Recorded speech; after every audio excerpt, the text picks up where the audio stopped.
It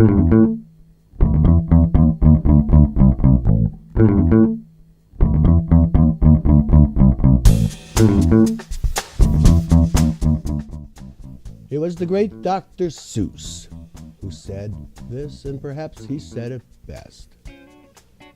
I know up on top you are seeing great sights, but down here at the bottom, we too should have rights.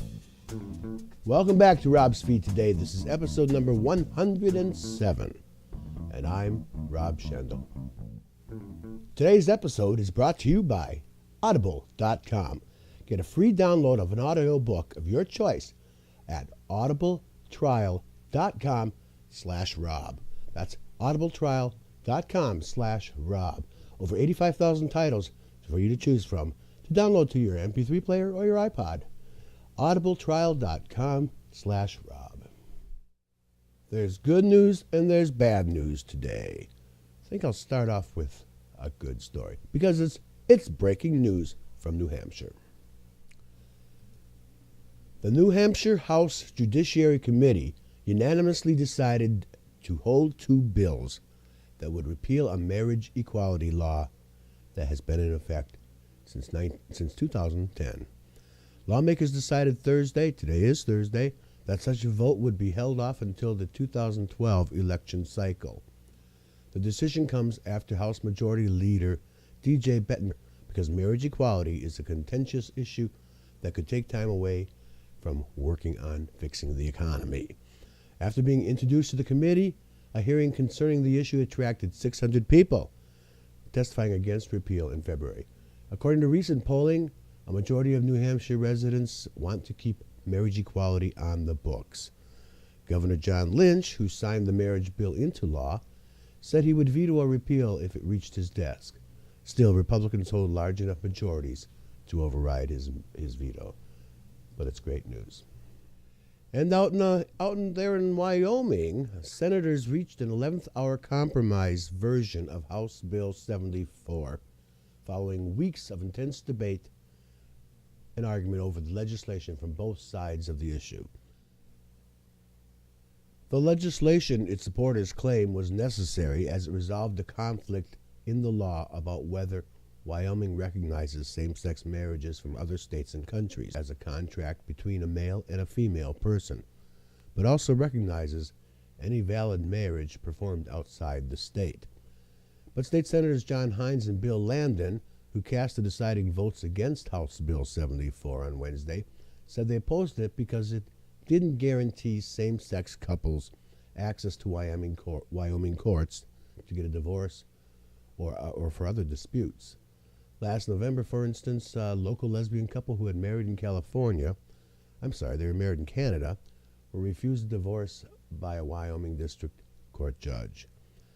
Hines and Landon were two of a majority of senators who last month approved a version of HB 74 that included such a guarantee for gay couples in out-of-state civil unions.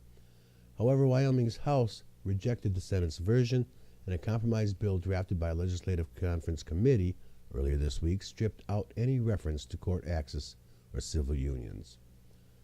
Mr. Landon and Mr. Haynes also said they thought the compromise bill wouldn't protect the institution of marriage beyond what already exists in Wyoming law, with Mr. Hines reportedly saying it was a feel-good bill that doesn't do anything. However, gay rights supporters were delighted after the vote. Now for some bad news. Down in Texas, a school has banned all extracurricular activities in a move to deny a student's request to form a gay-straight alliance that would bring together lesbian, gay, bisexual, transgender, and straight students.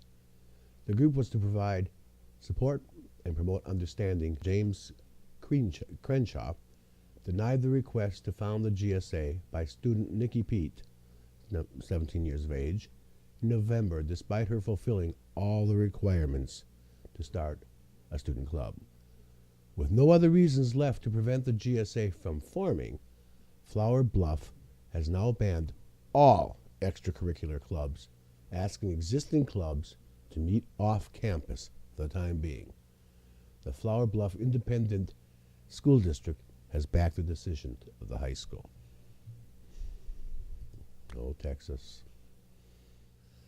I've told you before how when it comes to entertainment media, home media stuff, I don't bother buying DVDs anymore. I don't bother buying a CD anymore. Anything that I want to listen to or watch, I download it. And then I watch it on the computer monitor. And I'm always constantly reading information on that computer monitor. But you know what I regret sometimes is that I don't read books any longer. If I do pick up something to actually physically read, hold it in my hands and read it, I recline and I fall asleep. But the other problem is I never have time to just sit in the chair and read a book because something's always going on around me. But I found a way to deal with that, and that's kind of like the old books on tape that we used to have, because I'll listen to podcasts and I'll listen to the news and I'll listen to progressive talk radio, and I can do that fine, but I can't read a novel or a biography. I loved reading biographies. Well, I can't again. I do the same thing, sit in front of the computer and play in the background an Audible recording. A download from audible.com. I'm really enjoying this technology. So, you know, I've mentioned before theater and plays and stuff, and I've talked to you about the television program Glee. Well, I've been listening or reading Kristen Chenoweth. Now, she was the original Glinda in Wicked, Glinda the Good Witch. And she also guest starred on Glee as April Rhodes. But her biography, spoken in her voice, is called A Little Bit Wicked, Life, Love, and Faith in Stages. And I'm reading it now, listening to her read it to me, actually. And it's quite good. And I got it from audible.com. And now I'm really happy to tell you that audible.com has an offer for the viewers of this podcast. Now this is a special offer of a 14-day trial, complete with a credit for a free audiobook download, and it's not available at the audible.com homepage. However, you could get the same biography or any of like 85,000 titles to choose from if you just simply go to audibletrial.com/Rob. That's audibletrial.com/Rob. Check it out. If you're new to Rob's Feed today, welcome. Please take a moment, go to the page you found us on, subscribe, and rate, and comment. Really appreciate it. And if you can, go to robsfeedtoday.com. On the right column, you'll find a little PayPal button. You can support the podcast by sending a donation our way as well. And speaking of plays, I'm real pleased that next month, I'm really looking forward to this too, I'll be seeing Les Miserables. I've never seen Les Miserables, although I know plenty of the music and a little bit about the story, but I'm really looking forward to it. You know what made me think of that, though? Just got a little tweet here, and I'll read it to you if I can. It says, the governor has lost his marbles. Now he wants to cut $500 million out of Medicaid and $900 million from education. What a scoundrel. Something like that. That, of course, is referring to Governor Walker up there in Wisconsin.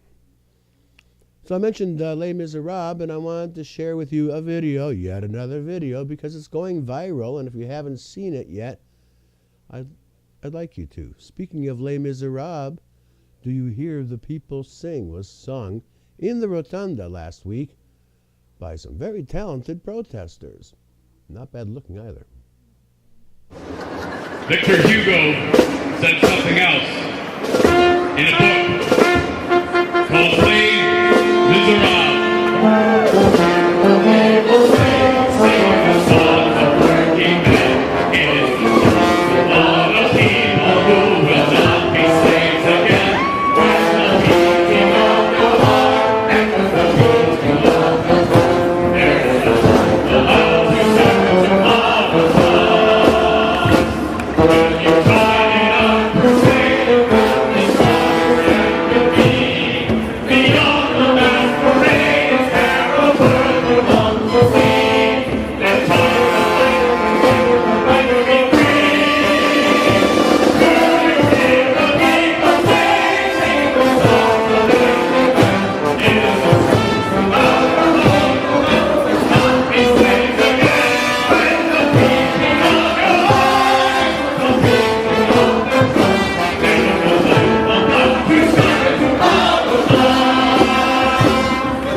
people sing a song of angry men. It is the music of a people who will not be slaves again. When the beating of your heart echoes the beating of the drums, there is a life about to start when tomorrow comes. How things can change in just 1 week, because that was last week. There's no such group of people inside the Capitol this week. The governor has banned it. He's closed off the doors, nailed the windows shut, and violated a court order. There is a judge who said that it's illegal to deny access to the people, to the people's house, the state house, the capital of the state of Wisconsin. Actually, I think that he could be arrested for that, but apparently I'm wrong.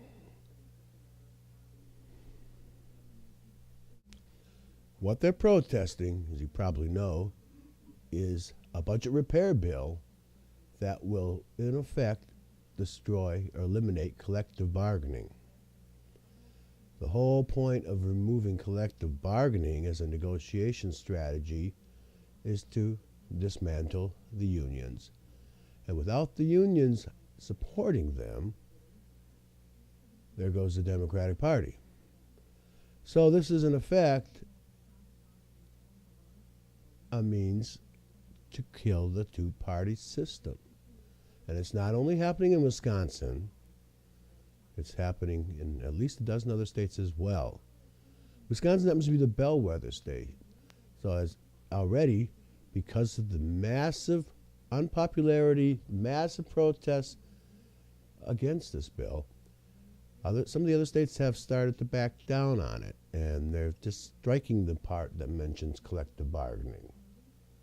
But you got to take action. And again, I'm going to say, this is what happens when good people don't participate.